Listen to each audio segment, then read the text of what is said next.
But for the first hour plus, almost all of it was Deshaun Watson and the starting offense, who was there. Almost all of them were there at one end, and Shedeur Sanders at the two at the other end. There weren't many competitive reps, weren't any really competitive situations. And I think there's this narrative out there that everybody's I get, we all want Shedeur to win, but no, what we really want is a fair competition. The noise around the Cleveland Browns right now feels louder than the actual football being played. OTAs have barely settled in, yet the headlines are already running full speed with claims, leaks, inside sources, and quarterback predictions that feel more like guesses than reality. One minute, it's Shady McCoy saying he's hearing Deshaun Watson is locked in as the starter. The next minute, fans are spiraling into debates like the decision has already been made behind closed doors. But what nobody seems to be asking is the simplest question of all. What is actually happening on the field right now, not in the rumor mill? This is where the Browns' quarterback competition between Deshaun Watson and Shedeur Sanders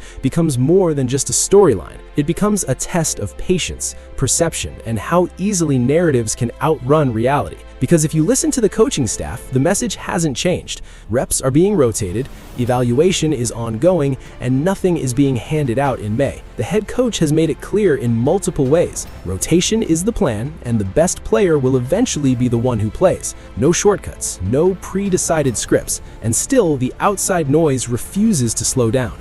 Deshaun made the single most impressive throw of the day. In the second half of practice, when they limited it down, they went from two groups to one. You saw Shedeur in both a walkthrough session and in several competitive sessions with the ones. It was a rotation. All in all, it's pretty clear that Deshaun's ahead. One of the clearest frustrations coming out of the building is this idea that people are treating every OTA rep like it's a final verdict. Earl said it best in the discussion when he basically shut down the constant cycle of overreactions. He made it clear that he's done reacting to media reports and sources and instead is focusing on what the coaching staff is actually saying. Because at the end of the day, until the coach stands in front of the team and names a starter, everything else is speculation dressed up as certainty. Here's the part nobody's talking about. Coaches don't evaluate quarterbacks in headlines. They evaluate them in structure, repetition, and decision-making over time. Not one throw, not one practice clip, not one Twitter thread. And that distinction is exactly what gets lost when fans start treating OTA footage like playoff evidence. When you zoom in to what's actually happening at practice, the Browns are running a structured rotation. Watson and Sanders are splitting reps, including first-team opportunities. In some periods, it's 5 reps each. In others, it's alternating series. And even in 2 spot drills, both quarterbacks are getting equal exposure to the same install. It's not random. It's designed to eliminate bias from the evaluation process. Every rep is intentional. Every rotation is measured. That's why Tyus pushed back so strongly on the idea that there's already a hidden depth chart. From his perspective, and from anyone who has actually been through training camp structures, what's happening is simple: competition. Not narrative-driven competition, but real on-field comparison. You get your set, I get mine, then we flip it. Same plays, same installs, different execution.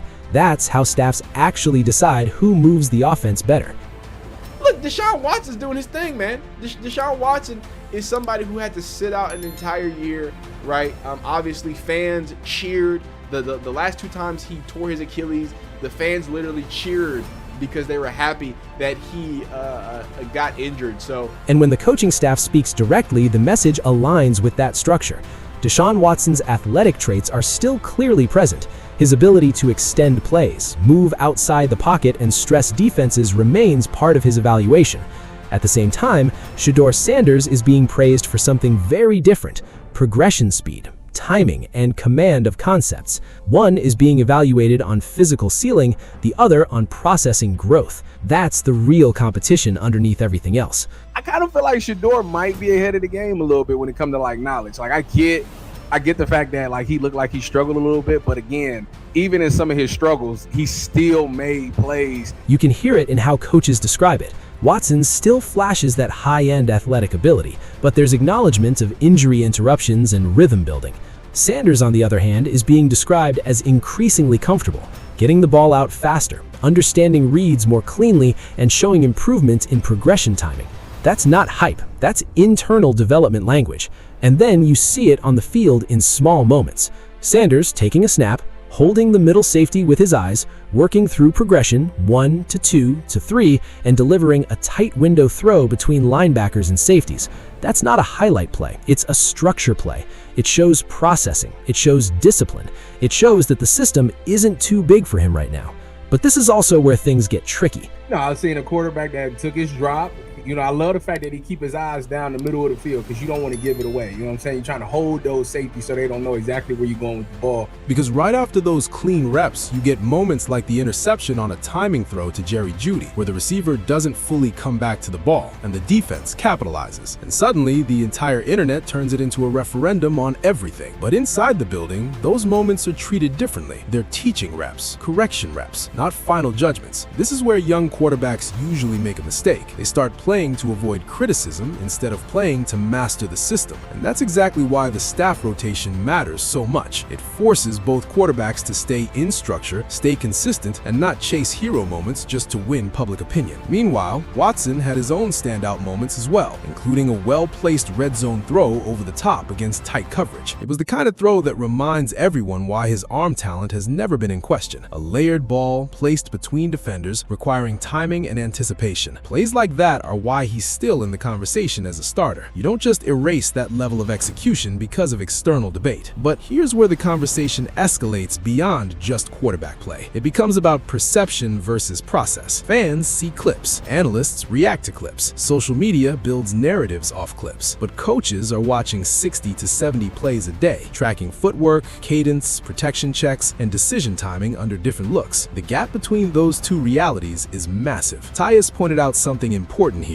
This is the first time in a while where Cleveland actually looks like it has a legitimate, structured quarterback competition. Not a fake one, not a media-created one. A real split-rep environment where both players are getting equal opportunity to show what they can do with the same supporting cast and the same installs. And that's why the "who is QB1 right now" conversation is almost irrelevant in May. Because right now, nobody is QB1. Not officially, not functionally, and not in terms of evaluation hierarchy. Everything is fluid. The coaching staff is also actively involved in correcting players in real time, not just observing them. That matters more than people realize. It means development is happening during reps, not just after them in film sessions. And it signals that the staff is building both quarterbacks, not just comparing them. At the same time, there's another layer to this Browns offseason that doesn't get enough attention: the running game foundation. Quinshon Judkins is already showing flashes of burst and physicality, even while not at full speed. The staff has openly praised his competitiveness and ability to keep plays alive through contact. That matters because a strong run game changes everything for whichever quarterback wins the job. But the Browns quarterback story has always been bigger than just football. It's been about instability, turnover, constant resets, and endless next guy up cycles. From Baker Mayfield to Tyrod Taylor to every bridge quarterback experiment in between. The franchise has been searching for long-term identity under the center for years. So when Watson and Sanders enter the same conversation, it naturally becomes bigger than OTAs. It becomes about legacy direction. Are the Browns still tied to the veteran investment path, or are they genuinely open to a developmental reset if the young quarterback proves ready? And that's where patience becomes uncomfortable for fans, because everything about modern football demands instant answers. But quarterback development doesn't work that way, especially not in a system where reps are intentionally divided and evaluation is stretched across weeks, not days. Meanwhile, outside distractions keep building. Every incomplete pass becomes a debate. Every good throw becomes a prediction. Every practice clip becomes evidence. And the reality is, none of it actually decides anything right now. This is where it gets dangerous, when fans start believing that OTA momentum equals season outcome. It doesn't. It never has. And if you need proof of how quickly narratives can swing, you don't even have to look beyond football. Just look at how games collapse when decision-making under pressure breaks down. Like a team up 20+ points, losing control late because structure disappears and panic sets in. The lesson is the same across sports. Early control means nothing if execution and decision-making fall apart when it matters. The Browns are trying to avoid that exact mistake with their quarterback room, rushing judgment before the structure is fully evaluated. So when you strip everything back, what's really happening in Cleveland isn't chaos, it's controlled competition. Watson is showing veteran traits and physical tools. Sanders is showing progression, processing growth, and command development. The staff is rotating reps, reps, evaluating in real time, and refusing to declare winners before the sample size exists. The debate fans want, who is the starter right now, is the one the building refuses to answer. And that's what makes this situation so interesting, because by the time OTAs turn into training camp and training camp turns into preseason, the conversation will look completely different. Or it might not. Either way, the decision won't be made by noise, it won't be made by clips, and it won't be made by speculation. It'll be made by the same thing it always is: who consistently executes when the reps stop being optional and start being real. And when that moment comes, the conversation won't be about what someone heard, it'll be about what actually happened on the field.